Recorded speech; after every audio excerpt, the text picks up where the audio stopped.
Good morning, dear students. Now, today it is the second lecture on the topic partial order relations, and in this lecture we will discuss the most important topic, that is the hash diagram. Now, I will make you learn to how to draw a hash diagram for a partial order relation. So, I welcome you all in this video lecture. So, firstly, we will discuss why we need the hash diagrams. Firstly, you will have to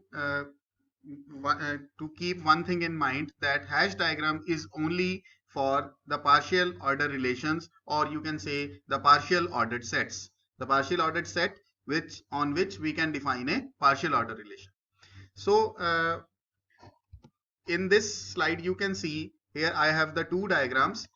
दो diagrams हैं हमारे पास, एक ये diagram है जो एक relation को represent कर रही है और एक ये है, दोनों की दोनों सेम डायग्राम्स हैं। लेकिन इस डायग्राम में आप एक चीज देखिए, ये वाली जो डायग्राम है, मैं पहले इसकी बात करूंगा, इसमें आपको लूप्स भी नजर आ रही है। A4 पे लूप है, A5 पे लूप है, A2 पे लूप है, A1 पे, A3 पे, और कुछ ये रिलेशंस हैं, जैसे A1 A3 से कनेक्टेड है, A3 A5 से, और A1 जो है A5 से भी कनेक्टेड है। इसी तरह से A1 A2 से, A2 A4 से, और A1 फिर A4 से कनेक्टेड है। तो अगर इस डायग्राम को ध्यान से समझा जाए तो क्या रिजल्ट हमारे पास निकलता है कि ये एक ऐसे रिलेशन को रिप्रेजेंट कर रहा है कि जो रिलेशन रिफ्लेक्सिव है, क्योंकि आप देख सकते हैं ये सेल्फ लूप का मतलब है A1 is related to A1, A2 is related to A2, A3 is related to A3, A4 related A4, and similarly A5 related A5. और इसी तरह से आप ये देख सकते हैं कि A1 A3, A3 A5, then A1 is related to A5. Similarly here A1 related A2, A2 related A4, A1 related A4. That means the transitive property A1 A3, A3 A5, then A1 A5. Similarly here. So you can see this diagram. In this diagram we have considered a relation which is reflexive, which is transitive. So you can see here this diagram seems to be some untidy. ये diagram देखने में कुछ untidy जो है वो थोड़ी सी भद्दी प्रतीत होती है, लेकिन जो हैश डायग्राम का कॉन्सेप्ट है, अगर हम पार्शियल ऑर्डर रिलेशंस के लिए हैश डायग्राम को बनाएंगे तो आप देखेंगे बहुत ही एक सिंपल सी डायग्राम हमारे पास आएगी, क्योंकि हम सबको पता है, पहली बात, हैश डायग्राम जो है वो पार्शियल ऑर्डर रिलेशन के लिए हमने बनानी है, और पार्शियल ऑर्डर रिलेशन जो है वो रिफ्लेक्सिव होता है, एंटी सिमेट्रिक होता है, और वो ट्रांजिटिव होता है। तो इस डायग्राम में जहां पर भी सेल्फ लूप्स लगाई गई हैं तो इसका मतलब है कि ये रिफ्लेक्सिव को डिनोट कर रहा है, जो सेल्फ लूप है। लेकिन अगर हमें पता ही है कि हम हैश डायग्राम बना रहे हैं और वो रिलेशन रिफ्लेक्सिव रिलेशन है, तो जाहिर सी बात है ये सेल्फ लूप्स लगाने का कोई मीनिंग नहीं रह जाता, because we all knows the relation is a reflexive relation. तो इस डायग्राम से हम जो है सेल्फ लूप्स वो हटा देंगे, तो कुछ इस तरह की डायग्राम अब ये प्रतीत होगी। आप देख सकते हैं लेफ्ट साइड पे मैंने ये जो लूप्स थे वो हटा दिए। अभी अगली बात जो मैंने यहाँ पर बताई थी आपको कि A1 A3 A3 A5 और फिर A1 A5, इसका मतलब ट्रांसिटिविटी। तो पार्शियल ऑर्डर रिलेशन जब हम डिस्कस कर रहे हैं तो ये भी जाहिर सी बात है वो ट्रांसिटिव तो हो गई, तो जो ट्रांसिटिविटी को शो कर रहे हैं एरोज, उनको भी आप हटा सकते हैं। तो थोड़ी सी डायग्राम और हमारी सिंप्लीफाई हो गई। इसी तरह से ये जो एरोज हमने बनाए हैं अप साइड, तो ये रिप्रेजेंट कर रहा है कि A1 रिलेटेड A2 है, A1 रिलेटेड A3 है, A2 रिलेटेड A4 है, A3 रिलेटेड A5 है। तो ये ऐसे एरोज जो है रिप्रेजेंट कर रहे हैं।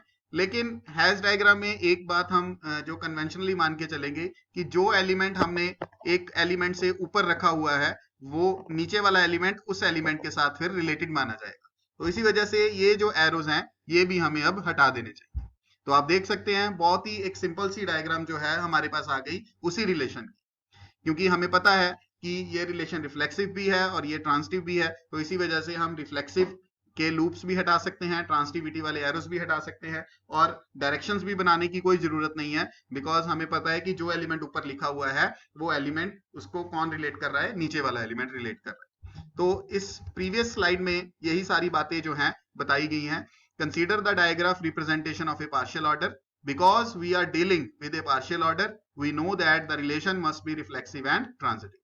Thus, we can simplify the graph by removing all the self loops, by remove all the transitive edges by removing directions on edges, assuming they are oriented upwards. So the resulting diagram is very far simpler. You can see here. तो अभी एक बात और clear है कि हमें हमेशा इस तरह से नहीं करना है कि एक बार हम पहले पूरा डायग्राफ बनाएं, पूरी सेल्फ लूप्स बनाएं, पूरा ट्रांसक्रिप्ट बनाएं, फिर उसमें से देखते फिरें कि हमें क्या क्या डिलीट करना चाहिए। ये एक मैंने कोशिश की है आपको बताने की कि हैश डायग्राम की क्या इंपॉर्टेंस है, क्योंकि ये हमारे जो रिलेशन के डायग्राफ है उसको ये काफी सिंप्लीफाई कर देता है। तो अब हम डायरेक्टली सीखेंगे कि कैसे आप एक पार्शियल ऑर्डर रिलेशन के लिए हैश डायग्राम बना सकते हैं। तो उसके लिए मैं एक एग्जांपल कंसीडर करनी चाहूंगा। एक एग्जांपल है मेरे पास the relation of divisibility on the divisors of 60। तो डिवाइजर्स ऑफ 60 आप सबको पता है कि D60 इस सेट को हम डिनोट करते हैं, D फॉर डिवाइजर्स, जो सफिक्स में 60 लिखा है इट मींस 60 के डिवाइजर्स। तो ये हमारे पास 60 के सारे डिवाइजर्स हैं जो आपकी स्क्रीन पे लिखे हुए हैं, 1 2 3 4 5 6 10 12 15 20 30 60। तो अभी आपको क्या करना है, इसके लिए हैश डायग्राम को ड्रॉ करना है और रिलेशन आपने रखना है डिविजिबिलिटी का। मींस आप मानेंगे कि A रिलेटेड B तभी है जब A B को डिवाइड करता है। तो जैसे अब यहाँ पर हम देखें 2 किस किस के साथ रिलेटेड है, 2 जो है वो रिलेटेड है 4 के साथ, क्योंकि 2 4 को भी डिवाइड करता है, 6 को भी करता है, 10 को करता है, 12 20 30 60 इसी तरह से। बट 2 जो है वो 3 को डिवाइड नहीं करता, तो 2 और 3 आपस में रिलेटेड नहीं है। तो इस तरह से आपने जो है रिलेशन जो है वो कंस्ट्रक्ट करना है। और एक बात और, यहाँ पर जो 2 है अगर ये 4 के साथ रिलेटेड है तो हम मानेंगे 2 इज लेस देन और इक्वल टू 4। 2 जो है वो 4 के स्टेज से नीचे आएगा, 4 के नीचे आएगा, क्योंकि 2 जो है वो 4 के साथ रिलेटेड है। और 2 और 3 का आपस में कोई रिलेशन नहीं है, तो इनको हम एक ही स्टेज के ऊपर रखेंगे। अभी आपको कैसे डिसाइड करना है कि कैसे एलिमेंट्स को हम अलग अलग स्टेजेस पे प्लान करेंगे। ये जो है ये स्टेजेस कही जाती हैं। ये पहली स्टेज है हैश डायग्राम की, ये दूसरी स्टेज है और ये तीसरी स्टेज है। अभी आपको पहले तो ये सीखना है कि कैसे आपको इन एलिमेंट्स को स्टेज वाइज जो है आपने सिलेक्ट करना है कि कौन सा एलिमेंट कौन सी स्टेज पर आएगा। तो इसके लिए आपको ये चेक करना है इन सभी एलिमेंट्स में से कौन सा ऐसा एलिमेंट है जो मैक्सिमली एलिमेंट्स के साथ रिलेटेड है, मैक्सिमम नंबर ऑफ एलिमेंट्स के साथ रिलेटेड है। तो एक तो पहले जाहिर सी बात है 1 एलिमेंट जो है वो सभी के साथ रिलेटेड होगा, क्योंकि रिलेशन डिवाइड्स का है और 1 सभी को डिवाइड करता है। तो 1 जो है वो सबसे ज्यादा रिलेट करता है, सभी एलिमेंट्स के साथ रिलेट करता है। हमारे पास ये कितने एलिमेंट्स हैं, 12 एलिमेंट्स हैं, और 1 को अगर आप छोड़ देंगे तो आपके पास 11, तो 1 जो है 11 एलिमेंट्स के साथ रिलेट करता है। इसी तरह से आप 2 को चेक कीजिए, 2 कितनों के साथ रिलेट करता है। 2 इनमें से रिलेट करता है 4 6 10 12 20 30 60। गिनती कीजिए कितने हो गए, 1 2 3 4 5 6 7। तो 2 7 एलिमेंट्स के साथ रिलेट करता है। इसी तरह से आप 3 को काउंट कीजिए, 3 किन किन के साथ रिलेट करता है। 3 हमारा रिलेट करता है 6 1 12 2 15 3 30 4 और 60 5 एलिमेंट्स के साथ रिलेट करता है।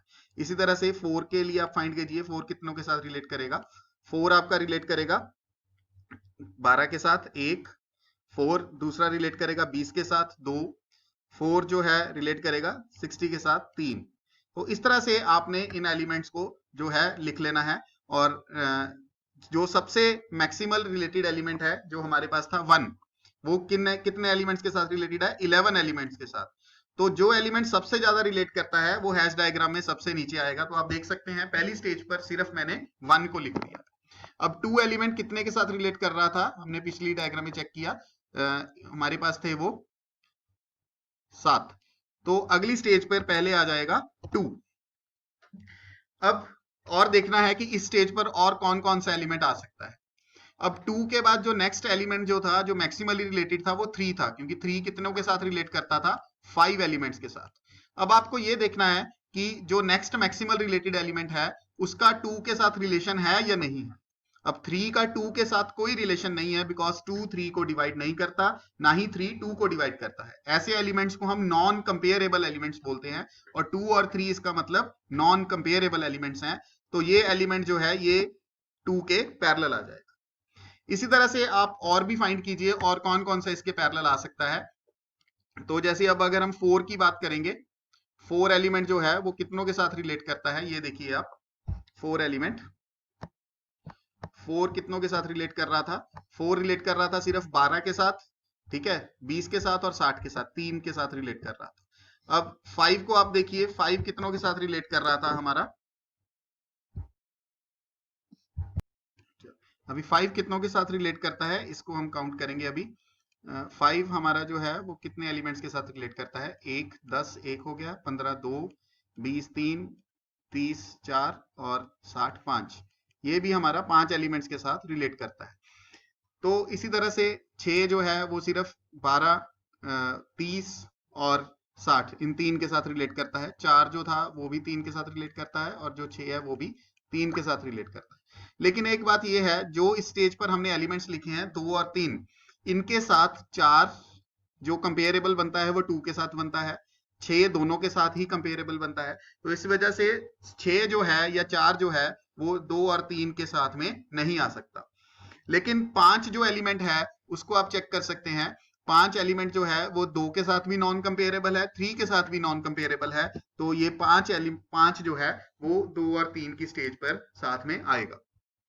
तो कहने का तात्पर्य ये है कि आपको क्या करना है, वो एलिमेंट्स एक ही स्टेज पर रखने हैं जो नॉन कंपेरेबल हो।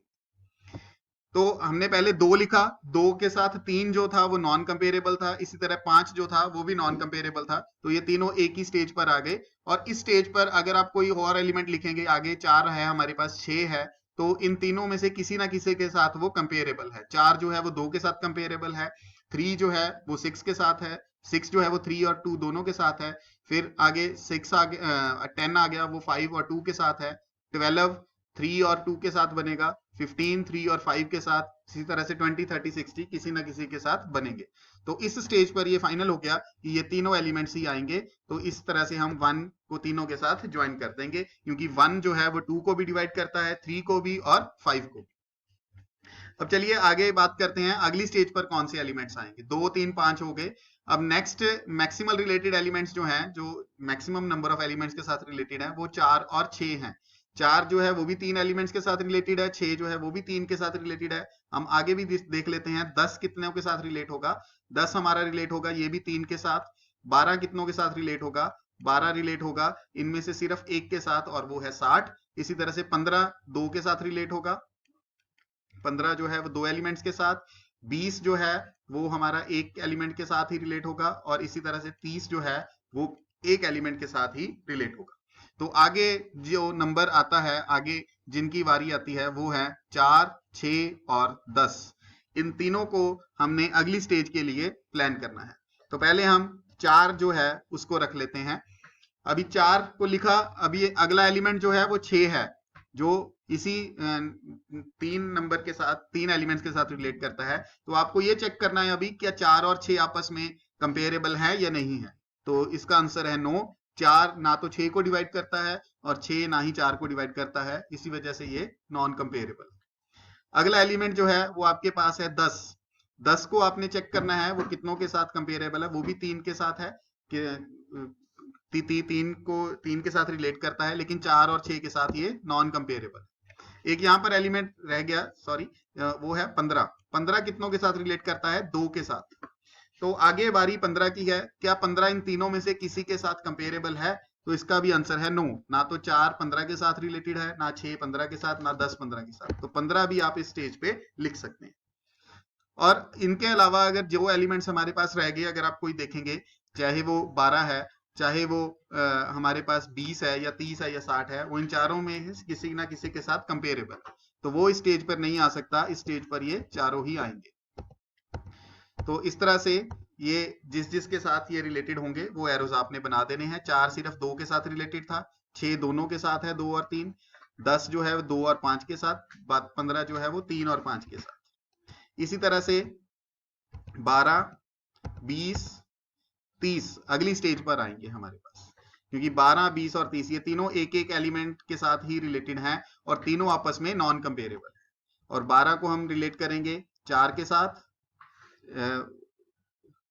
4 जो है चलो 12 के साथ हो गया, 20 के साथ हो गया, 6 12 के साथ, 30 के साथ, 10 20 के साथ होगा, 30 के साथ, 15 जो है वो सिर्फ 30 के साथ रिलेटेड होगा।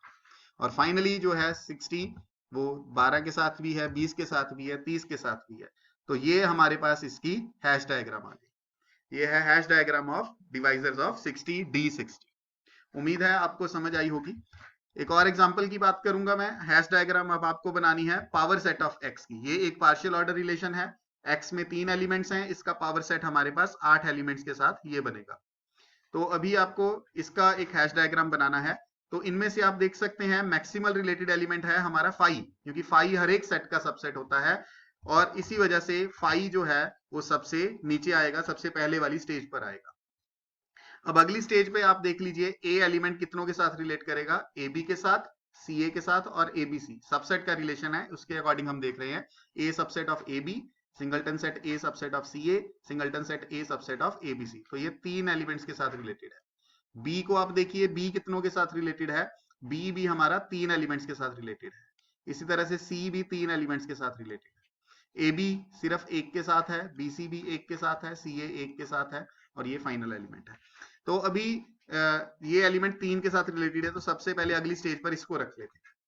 अब अगला 3 के साथ रिलेटेड बी है और सी है, अगली बारी बी की है और सी की है।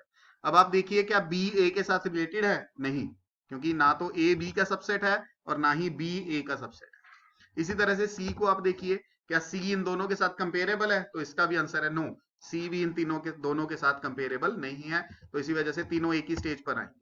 अब आगे अगर ए बी लेंगे तो ए बी ए के साथ रिलेटेड है और बी के साथ, तो इसी वजह से ये इस स्टेज पर नहीं आएगा, ये अगली स्टेज पर आएगा।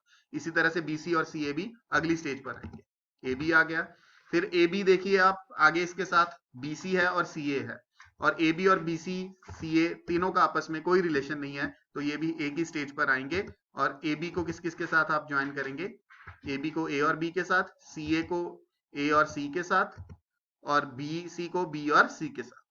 और फाइनल एलिमेंट हमारा ए बी सी, ये तीनों के तीनों इसके सबसेट्स हैं, जो तीनों के तीनों इसके साथ ज्वाइन हो जाएंगे।